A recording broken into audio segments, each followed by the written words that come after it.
What is Werner syndrome?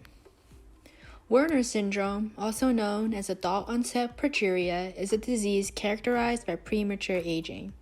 In fact, the word progeria comes from pro, meaning before or early, and the Greek word geras for old age. First described by Dr. Otto Werner in 1903, Werner syndrome was observed in 4 siblings who each had developed gray hair or lost their hair at an early age, clouded vision or cataracts, and hardened or knobby skin called scleroderma. Other symptoms can include the development of type 2 diabetes, sores on the skin, and osteoporosis or weakened bones.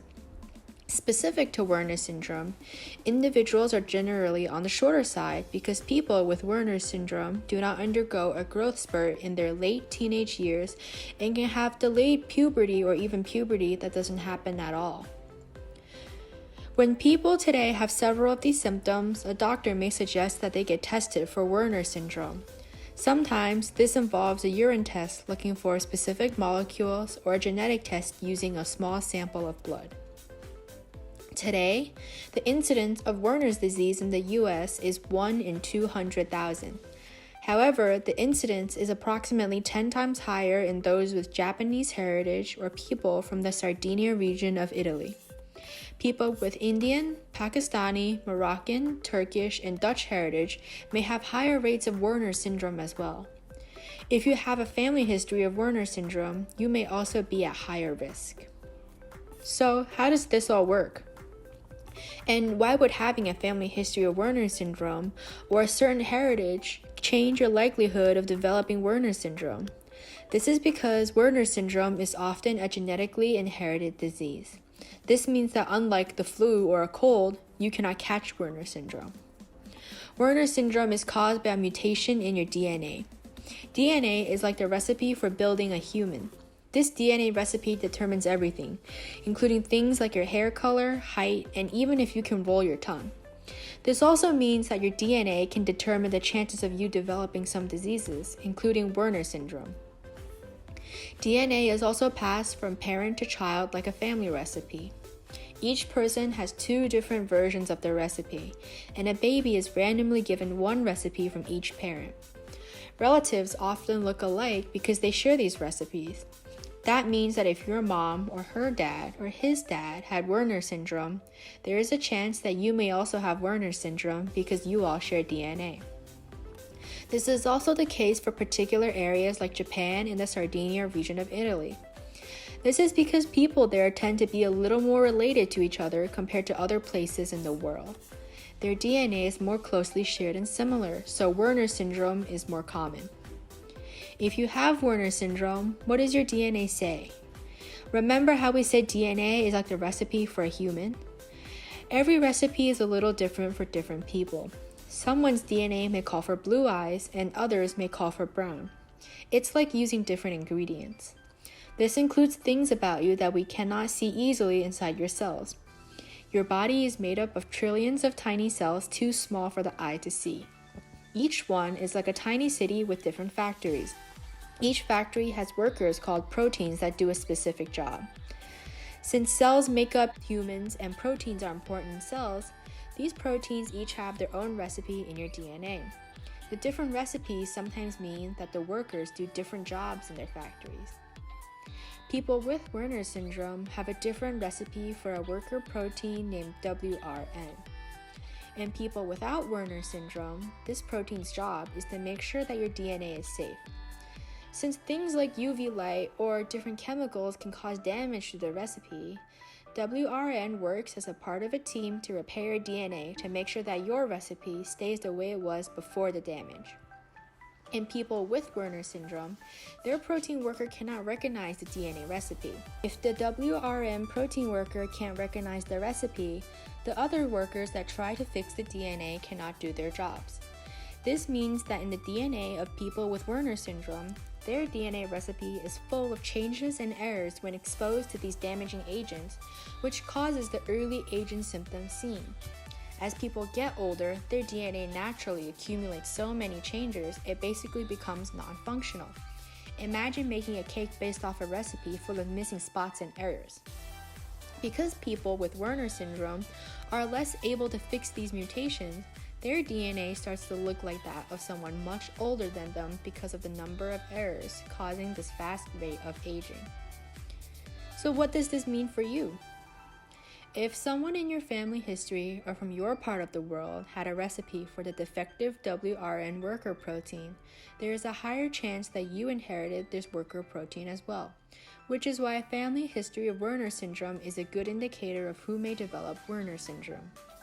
But there are also cases where the individual's recipe for the WRN worker gets changed randomly and totally by chance due to those damaging agents like UV light or chemicals. This means that people can get Werner syndrome without a family history or increased risk. This, however, is much less likely. If you have a worker WRN that cannot recognize DNA, does that mean that you have Werner syndrome? Not necessarily. Remember how we said each person has 2 copies of the recipe. As long as one recipe has the WRN that can fix the DNA can mostly be fixed. But if you have 2 copies with a broken WRN, you may develop Werner syndrome. This can happen if each of your parents have a recipe for both a broken and a working WRN protein, and both pass the broken recipe to you. Then, you would have 2 recipes of the WRN that cannot recognize DNA, and no recipes for the working WRN protein. This is why it is important to know if you have a family history of Werner syndrome and get tested. You may have one version of the WRN protein that cannot fix the DNA that you may pass on to your children and not even know it. People who have Werner syndrome experience many of the early aging symptoms we described earlier, but they also have increased risk of many serious diseases such as cancer and heart disease. This often results in a shorter lifespan for people diagnosed with Werner's disease, although most people with Werner's live until their late 40s or early 50s. Diagnosed people can also have issues with fertility and having children. Because it is important to catch these diseases and make decisions related to these problems early on, it is important to know if you have a family history of Werner's disease so a diagnosis can be made as soon as possible. Because this disease is a genetic disease that can be passed on, it is difficult to cure. That would involve going into every one of your trillion cell cities and giving each of them a new recipe to follow. Most of the treatments for Werner syndrome are focused on dealing with the symptoms of the disease. This includes insulin and diabetes monitoring, treatments for cancer, and sometimes aids for walking or standing. Treatments are different based on the different symptoms people may experience and where they are in the world. Regardless, many people with Werner syndrome and different types of progeria lead happy and successful lives. Here's a clip of a 6-year-old with a similar type of progeria from a segment on ABC. Kaylee Halko is 6 years old. My whole name is Kaylee Renee Halko. And though she is only 3 feet high, This is how tall I am. I went to here and then here and then here and then here. her parents, Tim and Mala, describe a fearless and larger-than-life personality. It's rock and roll. A comedian, I can move it. very boisterous, a princess, or maybe better yet, a star. She likes to say that she's a star.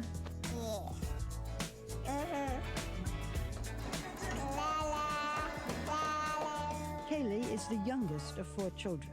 They are a close and loving family, but Kaylee's brothers know they are different from their sister. People might, wonder what's wrong with her, and if I were her, I'd probably feel really uncomfortable. But I'm kind of proud of Kaylee because she's conquered that. Does Kaylee ever talk to you about her disease?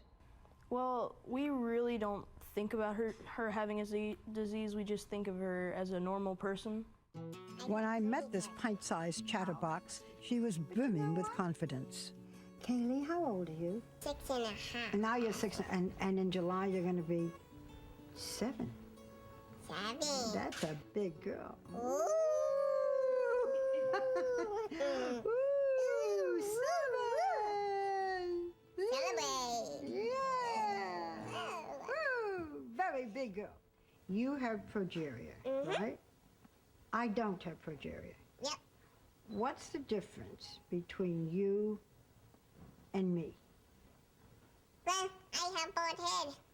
And You you have a have bald- hair. If somebody said to you, Kaylee, what is progeria? What would you say to them? It's a disease. A disease? Mm-hmm. I see. But it's a disease that you manage very well, don't you? Mm-hmm. Yeah. And what do you hope? What do you hope's going to happen? I hope if I grow hair and grow hair? I grow curly hair. She worries about having no hair. She wants hair, Yeah. and she wishes she has it, but I know there's nothing we can do about it, so we got a wig. Come here, honey. Come here. Let's see who will get it. Okay, let's see. Open your eyes, let's see ya. Don't wait till I have real hair. Every year, all of the families raise money for the Progeria Research Foundation. It's easy. All you do is have a lot and waste money. And for all of the children who share her disease, Kaylee has this final feisty word of advice. Be fabulous. Don't let one thing ruin your life. Werner syndrome is a serious disease, but today, through genetic testing, counseling, and keeping track of your family history, we have a better understanding of how to approach Werner syndrome from a family planning perspective.